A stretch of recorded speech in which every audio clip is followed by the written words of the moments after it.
एक आपल्या परिचयाचं एक सुंदर वचन आहे. त्या वचनाकडे आपण जाऊया. थेसलोनिकरास पहिले पत्र 5वा अध्याय आणि 18वं वचन. थेसलोनिकरास पहिले पत्र 5वा अध्याय आणि 18वं वचन. त्या ठिकाणी असं म्हटलेले आहे, सर्व स्थितीत उपकार स्मरण करा, कारण तुम्हाविषयी ख्रिस्त येशूमध्ये देवाची इच्छा हीच आहे. दोन महत्वपूर्ण गोष्टी या ठिकाणी. सर्व स्थितीत उपकार स्मरण करा आणि दुसरी, ख्रिस्त येशूमध्ये देवाची इच्छा हीच आहे. थेसलोनिकरास पहिले पत्र 5 अध्याय 16 ते अगर 22 वचनामध्ये जर वाचलं, या वचनामध्ये ख्रिस्ती लोकांच्या सद्गुणासंबंधी, एक मजबूत धार्मिक जीवनासंबंधी आणि तसेच विजयी ख्रिस्ती जीवन राहण्यासंबंधी पाऊल या ठिकाणी लिहित आहे. 3 महत्वपूर्ण गोष्टी या 16 ते 22 वचनामध्ये. एक, ख्रिस्ती लोकांचे सद्गुण, धार्मिक जीवनासंबंधी आणि विजय ख्रिस्ती जीवनासंबंधी, असे महत्वपूर्ण गोष्टी या सांगितलेल्या आहेत. 18 वचन लिहित असताना सर्व स्थितीत उपकार स्मरण करा, कारण तुम्हाविषयी ख्रिस्त येशूमध्ये देवाची इच्छा आहे. परंतु त्याचबरोबर तो म्हणत आहे, निरंतर तुम्ही प्रार्थना करा. प्रश्न कधी कधी पडतो, उपकार स्तुती करणं श्रेष्ठ आहे का प्रार्थना करणं श्रेष्ठ आहे? कुठल्या दोन गोष्टीमध्ये सामर्थ्य आहे? प्रार्थना सामर्थ्यशाली आहे, या देवाची उपकार स्तुती करणं आणि त्याचं गौरव करणं आणि त्याची उपकार स्तुती करून त्याचं नाव उंचावणं हे श्रेष्ठ आहे का?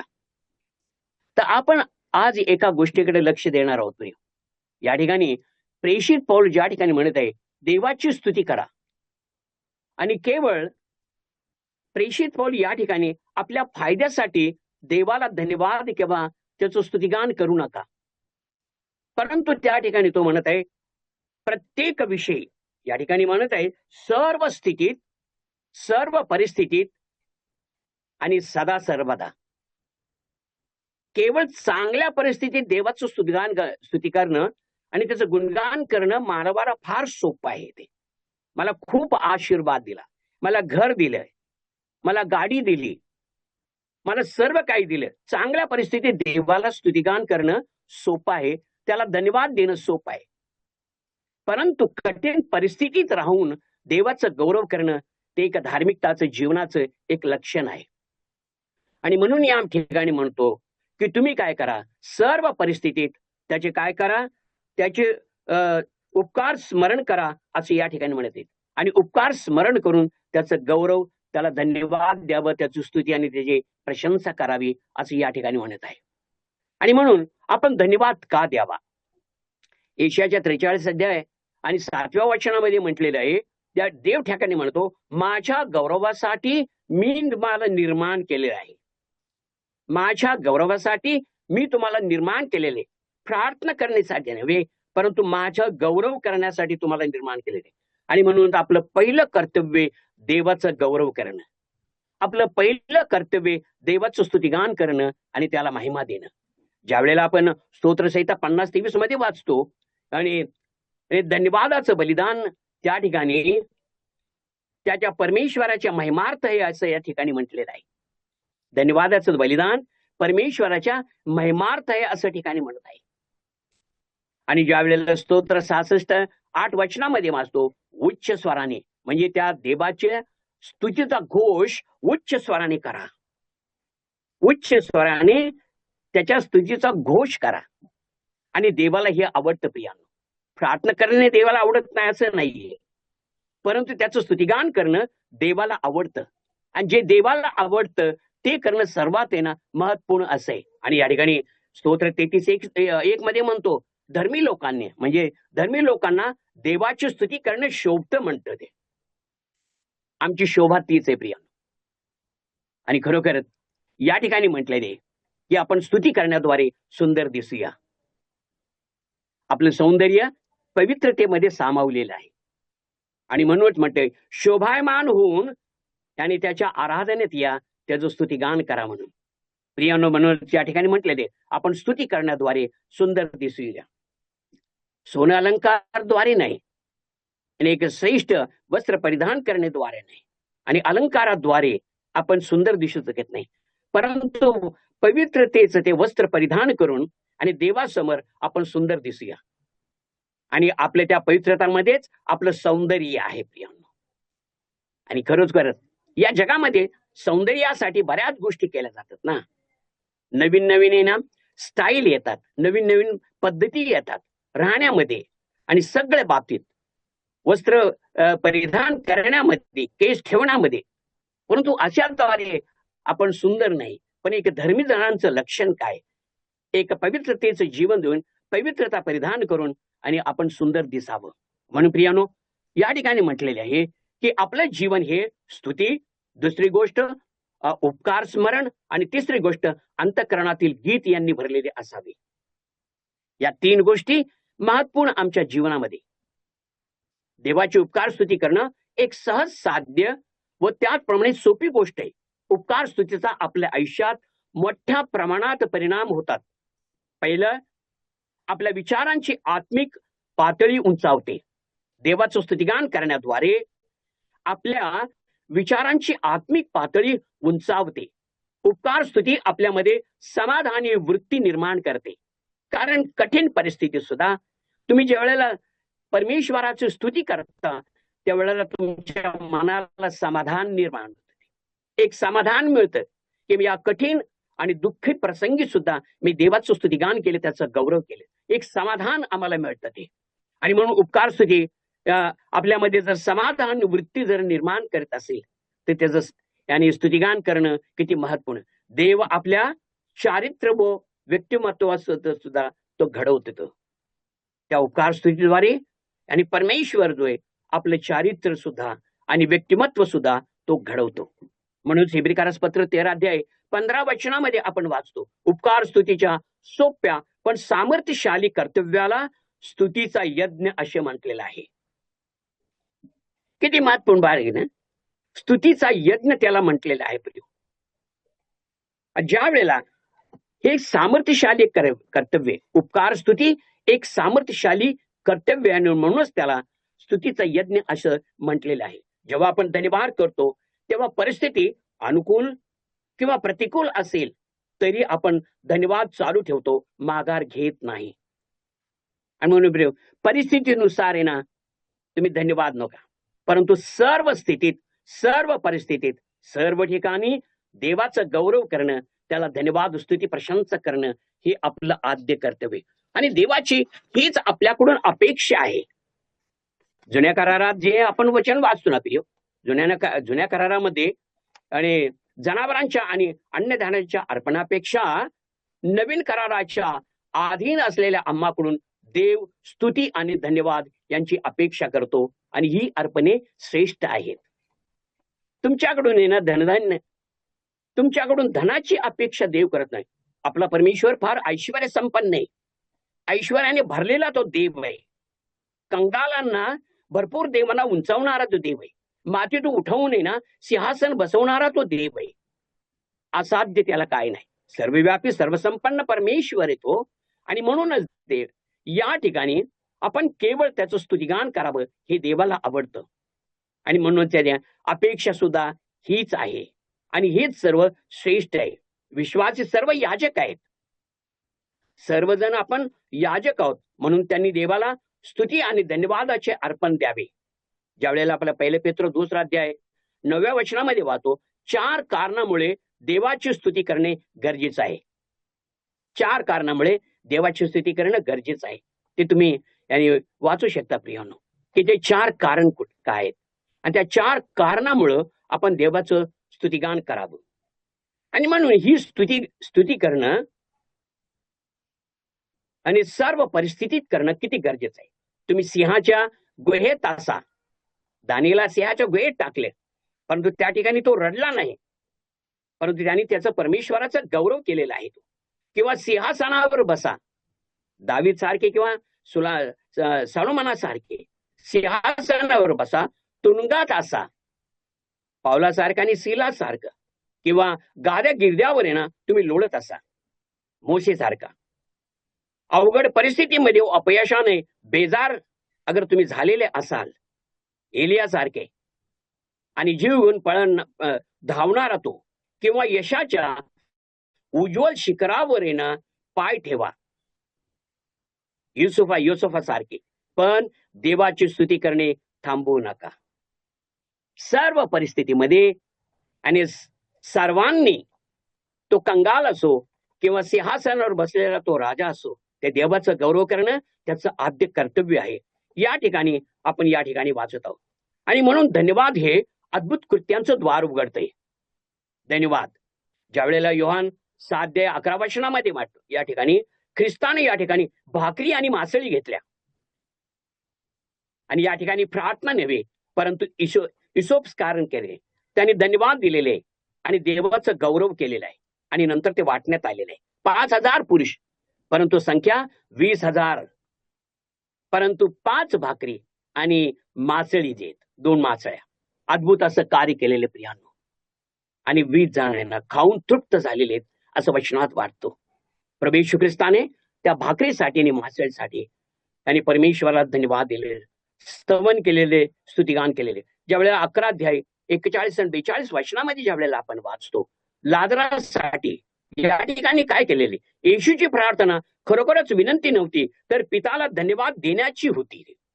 ज्या वेळेला तुम्ही वचन वाचाल त्या ठिकाणी त्याचा अर्थबोध सरळपणे सांगितलेला आहे की त्या ठिकाणी पित्याला धन्यवाद देण्याची होती. आणि लाजराविषयी आपण अद्भुत असं कार्य आपण पाहत आहोत. प्रियांनो, या ठिकाणी या वचनामध्ये आपण वाचतो की परमेश्वराचं स्तुतिगान करणं आणि अद्भुत असं कृत्यांचं द्वार उघडतं असं ठिकाणी म्हटलेले. देवाने महत् कृत्य करावी अशी अपेक्षा आपण नेहमी करत असतो, पण देवाची स्तुती करण्यासाठी आपलं तोंड कधी उघडत नाही. आराधनेत किती आपण बंधुजन आहोत प्रियो की देवाचं स्तुतिगान करण्यासाठी आपलं मुख उघडतं आपण आणि या मुखानं त्याचं गौरव करतो. प्रभू येशू ख्रिस्ताचं मरण पुनरुत्थान करून स्मरण करून त्याला उंचावितो, त्याला महिमा देतो की देवा तुझे अनंत उपकार आहेत, महान जीवन दिलेस, शाश्वत जीवन दिलेस, स्वर्गीय जीवन तू धन्य केलेलेस. आपण किती तोंड उघडून उपकार स्तुती करतो प्रियांना. आणि म्हणून ना रविवारी आपण केवळ आराधनेला जातो, केवळ आपण आणि खुर्ची गरम करण्यासाठी नव्हे प्रियांना, परंतु त्या ठिकाणी जातो देवाचं नाव उंचावण्यासाठी आणि अंतःकरण भरून जाणं आणि त्या ठिकाणी ते ओसंडून येणं, वाहून देणं हे अत्यंत महत्वाची गोष्ट आहे. आणि आराधनेत आपलं तोंड उघडावं, त्याची स्तुती करावी, त्याचा गौरव करावं, हे आपलं आद्य कर्तव्य आहे. महान तारकाला स्मरण करावं, त्याचं मरण पुनरुत्थान स्मरण करून त्याच्या मरण पुनरुत्थानाद्वारे जे प्राप्त झालेले आशीर्वाद आहे त्याचं स्मरण करावं आणि ऋणस्थ होऊन त्याच्या चरणावर येणं आणि पडून त्याचं गुणगान करावं. हे आपलं आणि जीवनातलं सगळ्यात महत्वपूर्ण कर्तव्य जे या ठिकाणी आपण वाचत आहोत. आणि म्हणूनच प्रियांनो, अंतःकरण कठीण करून आपले तोंड घट्ट मिटून घेतो. मग देव असे काय कार्य करेल? उपकार स्तुतीचा परिणाम पहा काय करेल. जर तोंडच बंद आहे, केवळ आपण प्रार्थना करत असतो प्रियांनो. प्रार्थना करणं सहज सोपी गोष्ट आहे, कारण आमच्या गरजा एवढ्या आहेत. दिवस रात्र ज्या वेळेला आपण प्रार्थना करतो, मागणं हे ना हे आपल्याला तोंडपाठ झालेलं आहे. परंतु एक 5 मिनिट आहे ना प्रार्थना शब्द न वापरता देवाचं स्तुतिगान करण्याचा प्रयत्न करा प्रियांनो, की खरोखर आपण आहे ना 5 ते 7 मिनिटं केवळ आपण देवाचं स्तुती करत आहोत, गुणगान करत आहोत, असं आपण प्रयत्न करणं गरजेचं आहे. प्रार्थनेमध्ये मागण्याला आहे ना आपलं तोंड आहे ना फार उघडलं जातं प्रिय, परंतु त्याच्या उपकारासाठी तोंड उघडणं अत्यंत गरजेचं आहे. या ठिकाणी मी म्हटलं की मग प्रार्थना श्रेष्ठ का याने त्याचे उपकार स्तुती करणं श्रेष्ठ आहे. एक आपण गोष्ट वाचूया आपली की या ठिकाणी उपकार स्तुतीचा परिणाम पहा. दुसरा इतिहास 5वा अध्याय 13 आणि 14 वचन.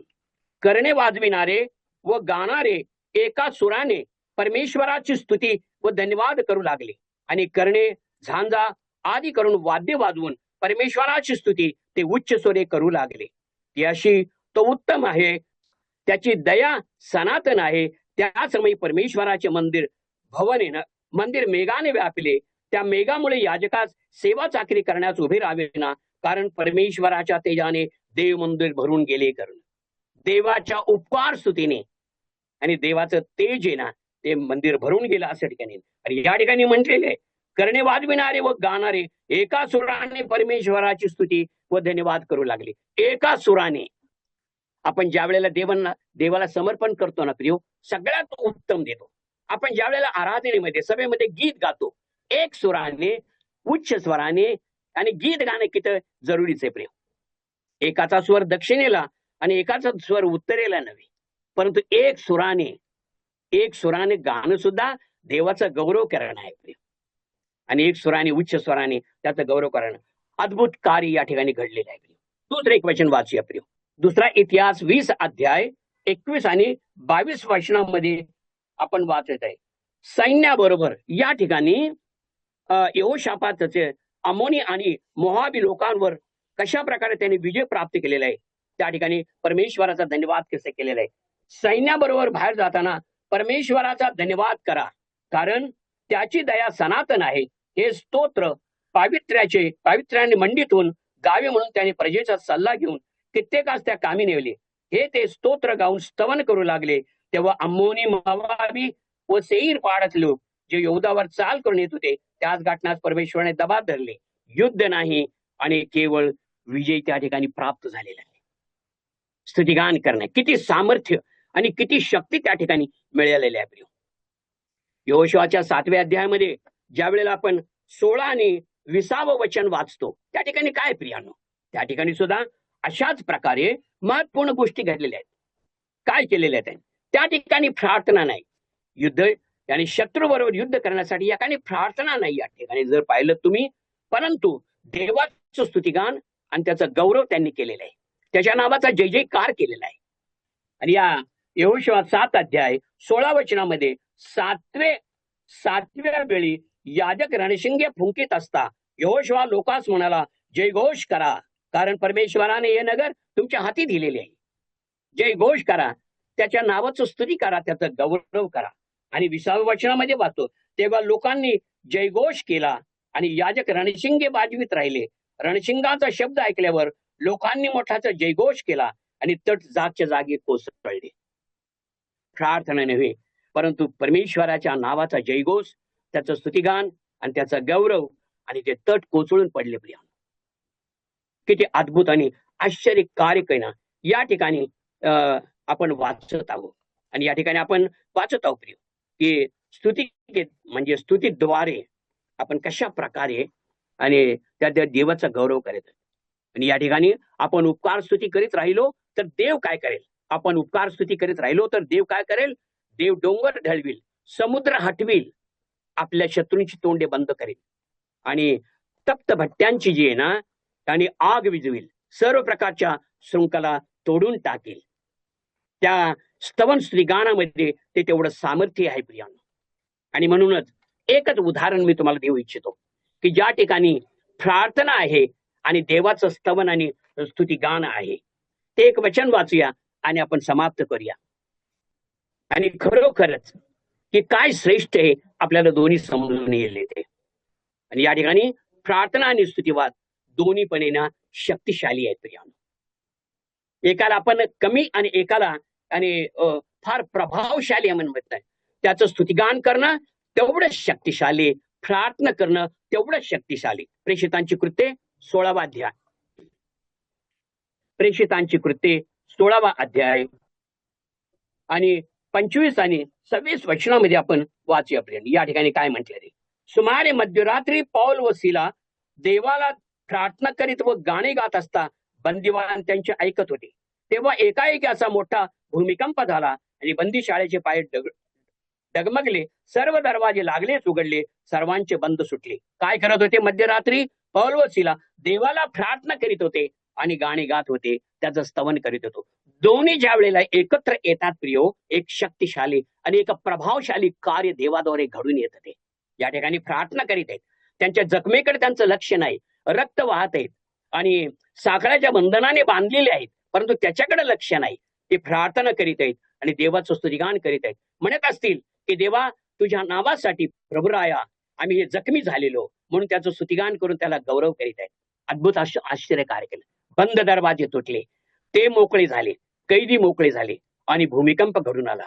अद्भुत प्रार्थना आणि अद्भुत देवाचं स्तुतिगान हे देवात हे सामर्थ्यशाली. म्हणून प्रियानो दोनही सामर्थ्यशाली आणि दोघांचं आणि संमिश्रण करून जर ना आपण जर उपयोग करत असेल तर भयंकर परिस्थिती याने आपल्या जीवनामध्ये घडून येईल आणि परमेश्वराचं सामर्थ्यशाली कार्य येणं आपल्याला उपकार स्तुती करणं अंतःकरण व ओठ देवाला प्रिय असतात. आपण सतत उपकार स्तुती करीत राहिल्याने देव आपल्याला कठीण परिस्थितीच्या दुष्परिणामापासून मुक्त करतो. आपले मन व अंतःकरण देवाच्या सामर्थ्याने काटोकाट भरेल. पौल व सिलाने तुरुंगात गाणी गाऊन त्यांनी काय केले? देवाची स्तुती केली.